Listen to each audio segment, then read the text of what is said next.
Hello, community, and welcome back to One Good NADRO Trade. This is going to be Trade 4, Managing Expectations, and this particular trade is going to be an inbounce pullback intraday.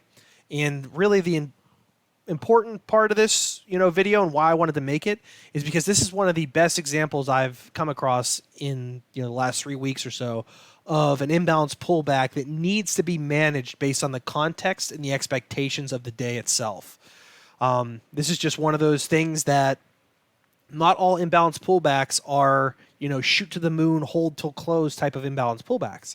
This is an example of an intrabalance pullback that you kind of get involved with an idea a little bit later in the risk-reward landscape, and you know that, and you manage it accordingly. So, staying on point, that's just the framework for staying on point.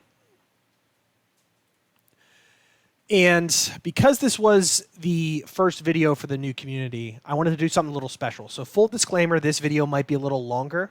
I'm also trying to shoot this all in one shot, so excuse any stumbles or missteps along the way.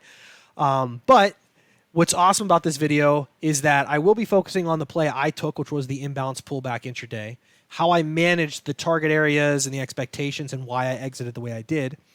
But there's a special one, which I think actually was the trade of the day, and there was an A-plus compression play that led into the context of this imbalance pullback. So kind of a twofer here.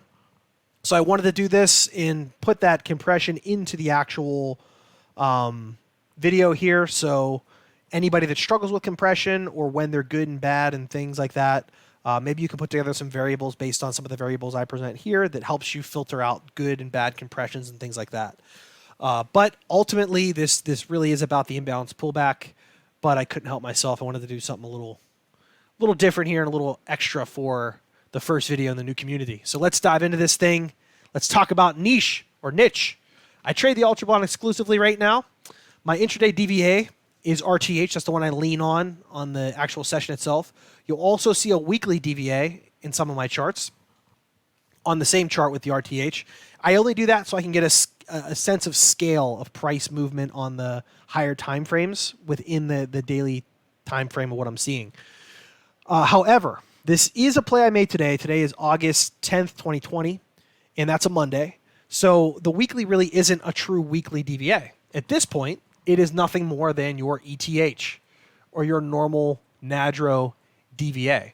So what's awesome about this particular play is you're going to get a chance to see how it plays out on both DVAs and how I kind of handle it using both. Whenever it comes to creating my story, creating my narrative, I use distribution heavily right now in the Ultra Bond because I found the most success with it. I add confluence or dissonance with the weekly and the monthly. So that's really, kind of how I unpack this whole thing. You'll see, though, that my distribution for this particular day was a little complicated, and the monthly and weekly really didn't add much in terms of like, oh, this is a perfect confluent area, at least for me. So let's dive into what that thesis and narrative really was. The Ultra Bond story. The Ultra Bond had been in a larger rotational context. In this context, there was no true trending bias. However, there were clear areas of interest to watch. The distribution, the distribution setup offered clear line in the sand areas where value had left from, so where we left prior value, and if we returned back into those prior value areas, we would basically be seeing failed bullish imbalance. So that's kind of the context of what's happening in the day. The Ultra Bond, the thesis is that the Ultra Bond is going to hold above the line in the sand, which is 226 by 16. If that fails, the lower prior CVA is back in play on the intraday basis, and strength could carry us down to that prior value low of that CVA. This play is what I consider a scalp setup because we don't get involved in this play from the line in the sand area. So we see a key breakdown, and we're getting involved with this after the fact. So if you struggle with that kind of thing, this is a good trade to pay attention to, and how to manage expectations with that expectation as well. How to manage expectation with that expectation. Oh, sometimes. I'll tell you what. Let's talk about the rotational context. This is the last 6 days of trading. This is the prior CVA that I was talking about that was really important. And what you see happening from there is we went imbalanced up, failed, came back into it. Imbalanced up, failed, came back into it. Imbalance up, failed again, came back into it. So we're setting up this bigger, larger time frame rotational context, right? So what I'm going to do now is I'm going to combine all 6 of these days in this rotational context so I can get an idea of how value is distributing itself in between this zone. So that's what you see here. What I now see is a nice distribution higher, a little distribution lower, and then a bigger CVA distribution that we had gone from earlier. So these 2 distributions here that I'm going to connect, these 2 I think are a little bit more, important. And the one in the middle here is where I'm basing my line in the sand. And the reason why is because above this middle distribution, we're back into this bigger one. Below this one, we're now back into the prior one. So we're back inside the 2 areas with the most value. That's where the line in the sand really came from for this particular trade. Now, if we do hold above the line in the sand, which is the low of the middle distribution, you could possibly see something like this, happen. Possibly just see something like that happen. So that's kind of what I'm looking for in the session. The reason why I'm looking for that bullish narrative is because overnight on the weekly and the monthly, we had some key interesting rotational picture rejections here. So the monthly held rotational coming down into a target area. We now saw some bullish activity coming out of that target area. So my expectation was generally bullish out of that. Also, you can see the prior value low on last week. We failed to imbalance down and came back up into it. So I generally see the pressure on the bullish side of things, especially early on in the session, unless something shifts. So for me, the early pressure is on the bullish side of things. If we do get to this distribution high, I would love to see how price behaves here. Because if we clear it with any kind of acceptance, a nice pullback to that would be a great play to go north. Or a failure of that, excuse me real quick there, a failure of that would be basically a play where you'd gone up and go rotational back into this area and maybe something like that would occur. So that was my prep in the morning. That was my basic way of setting this all up using these 3 time frames. Whenever I was looking at the distributions, it really came down to I had a higher distribution here, a middle little distribution, and another big distribution here. And this area in the middle was really like, I don't want to call it a no trade zone, but that's kind of what it was because I was paying attention to the breakouts on either side of these values. So this is the morning leading up into that, and here is some compression, right? Now, what's important about this compression play is that we accepted back up into a value area, and we hadn't quite hit the target for that price move. So I would say that this compression play is a little weaker because we haven't quite hit a target area from which to compress. Now, that's not the end-all be-all for a compression, but our bullish area is still holding, and that's important for our context and our narrative. So coming into our session, what do we see? We see that compression and our bullish narrative hold and go straight to its target, the distribution high. And then what do we see from there? We see continual selling milestones being hit. We see a fade from the second deviation. We see a return pullback. We see a VWAP hold. All 3 of these lining up to create what I consider a really A-plus type of compression. You have a compression prior to it that failed real quick, and then the market went right back into a compression phase. So the second one being, a lot stronger than the first, simply because the first one gave us information, and now we're getting more information that compression play is back on. So for me, this compression play is a great idea, a great trade of the day, and we're not accepting above our distribution high. So our line in the sand area here really is starting to look better and better for prices to shoot down lower. In the order flow, we have some confirmation on that compression picture. If you look at the times here, this is from about 9 o'clock to 10:30. And here we have, where's 9 o'clock? 9 o'clock to 10:30. So in this whole entire phase between these 2 areas right in here, this has all been selling in the order flow. So the sellers are there, they're present, they're eating up any buying, and they're continuing to push this market. So what do we see? Well, we see that compression picture work itself out. We see that better opportunity, second opportunity on compression, work itself out, and we get a breakout from there. This sets up the context for now we are in full bear mode because we are in line with the strength in the order flow, and we're starting to see the breakdown occur in terms of price. Now, this particular price action is what I call single channel price action. The RTH is the pink, the ETH is the gray, and what you're seeing here is a deviation, the second deviation, and the third deviation holding price. This type of price action is aggressive and generally tends to lead to a break and an accumulation phase after. So the expectation is something like this, where once we break outside of it, we start to kind of go sideways and accumulate for a little bit before making a decision. However, with that price action in mind, the first imbalance pullback after seeing these types of trends tends to be a good one, at least down to the lows or around that area. The nice part is that we have a reference that we can use to take targets from. We have a point of control here that we can use to say, okay, if we get into this imbalance pullback, this would be scalp target area 1, and then we can go down to our contextual target, which is our CVAL for our core position.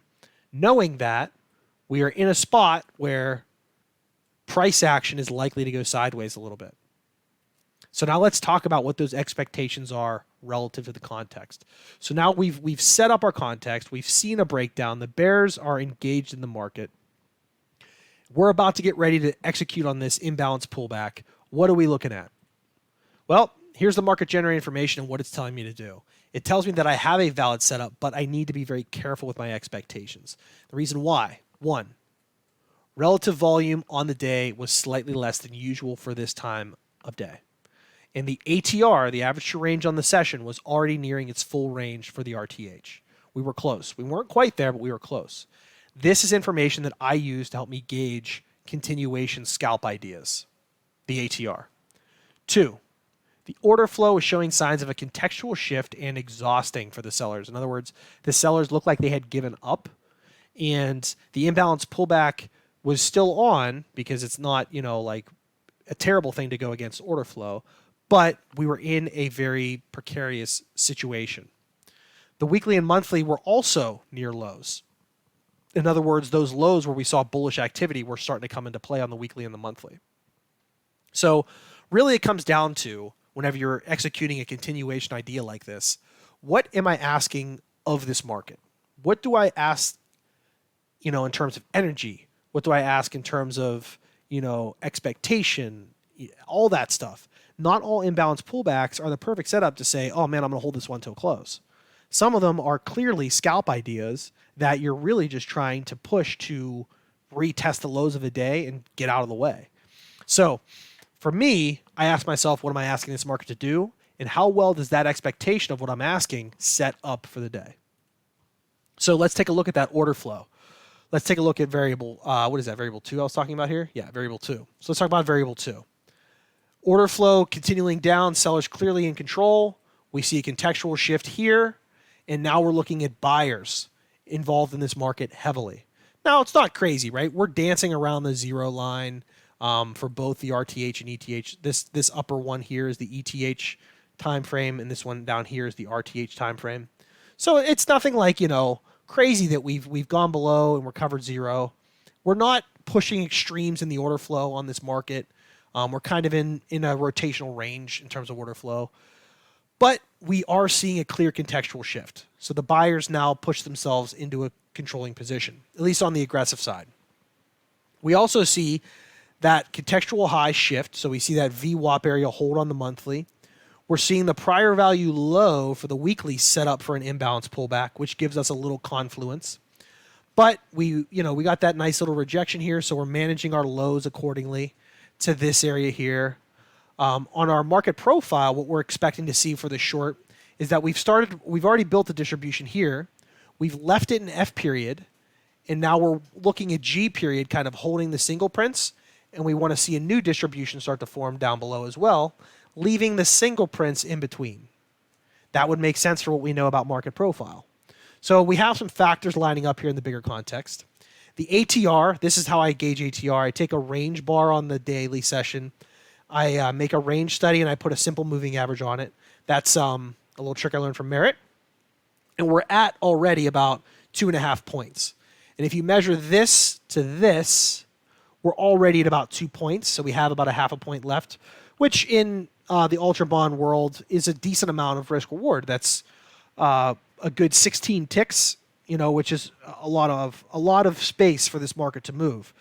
16 ticks at the value of that is about $500. So we have at least a good scalp in terms of risk reward.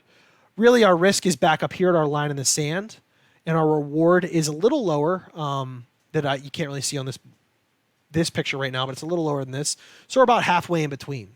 So right now we're working with the intraday context in what we think will test the lows before possibly going sideways. And that's based on prior observations, the price action, the variables, lower volume, all that stuff that I was telling you about earlier. So the context of everything I just went over framed this little simple scalp play. So let's talk about how we managed it. Well, we have our point of control, which is a logical place to see this market go to. We already saw it go there once, and our expectation is that we would go there a second time. So we scale out there. And at this point, you could have said that's the end of the trade, right? Because ultimately, the expectation of price action is that we're going to see some sideways action from here. But you don't have to do that, right? You can manage a core accordingly and look for the contextual target, which was CVAL, which is a little lower than this market actually is right now. However, what I decided to do was manage my stop more aggressively on the core. So I took my first scale, stop stayed, and then I started to move it down with swing highs. And you'll see here that's what I end up doing. Stop moved from here, stop moved to here, stop ended up moving to here until this move down turned, and I saw what I consider a price pattern shift. What happens is we get our imbalance pullback pushing down, and we go outside the second standard deviations here. We come back in, and then what? We hold the second standard deviation. So I consider that a price pattern shift.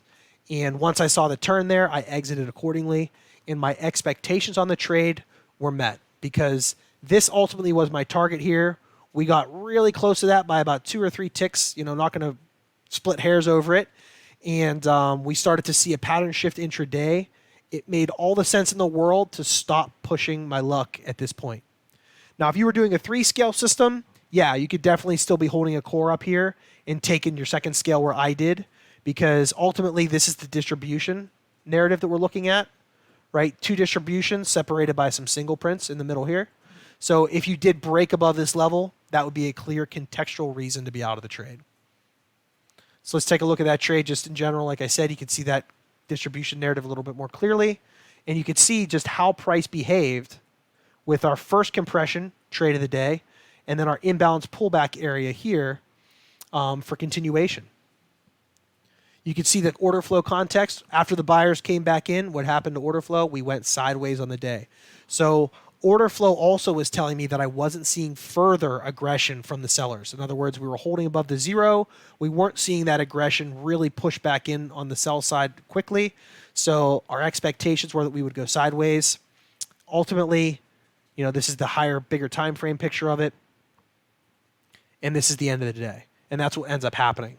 So even if you were still managing a core with, your expectations here at this point, nothing wrong with that. But I think for what we did and what we saw in the context of the day, these 2 scales were pretty much spot on.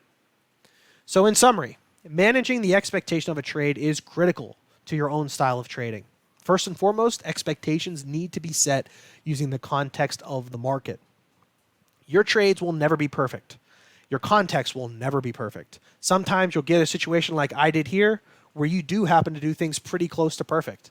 But ultimately, whenever you're setting these expectations, a perfect trade is a trade that you build using market-generated information for a context, and you manage it to that expectation.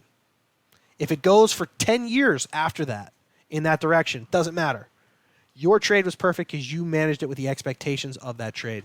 So manage the trade with your expectations in mind, knowing that what may follow will be a random outcome for that moment. It doesn't have to go right to your target. It can compress. It can do whatever. Stay objective in the moment and keep those expectations based on market trend information. And I hope that that was a great first trade video for the new community. My voice is a little hoarse already because I've been talking for so long.